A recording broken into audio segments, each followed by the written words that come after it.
नमस्कार। राज्याचे मुख्यमंत्री माननीय देवेंद्र फडणवीसजी यांच्या नेतृत्वात महाराष्ट्रामध्ये शक्तीपूजेचा नवा अध्याय लिहिला जातोय आणि याचं जिवंत उदाहरण म्हणजे आज राज्याला पहिल्या महिला मुख्य सचिव म्हणून सुजाता सौनिक, पहिल्या महिला पोलीस महासंचालक म्हणून रश्मी शुक्ला, पहिल्या महिला उपमुख्यमंत्री म्हणून सुनेत्रा वहिनी पवार आणि पहिल्या महिला मुख्य वनसंरक्षण म्हणून श्रीमती विश्वास लाभल्या।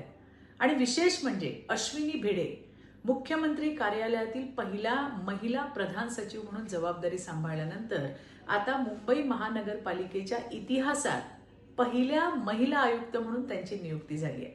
आपल्या कामातून मेट्रो वुमन अशी ओळख निर्माण केलेल्या अश्विनीताई भिडे यांचं मनपूर्वक अभिनंदन आहे।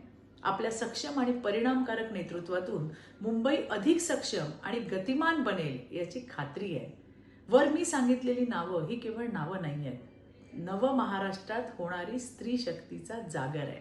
हे सगळं शक्य झालं ते आपल्या लाडक्या देवाभाऊंमुळेच। त्यामुळे देवाभाऊ तुमचे मनापासून आभार आहेत। आज तुम्ही घेतलेल्या निर्णयांमधून स्त्रियांचा होणारा सन्मान आणि तुम्ही देत असलेल्या संधीमधून आमच्याप्रती असणारा तुमचा विश्वास हीच आहे खरी शक्तीपूजा। आणि अभिमानाने आणि पुन्हा पुन्हा सांगावंसं वाटतं की त्या शक्ती मागे ठामपणे उभं असलेलं नाव म्हणजे देवाभाऊ। धन्यवाद। जय हिंद, जय महाराष्ट्र।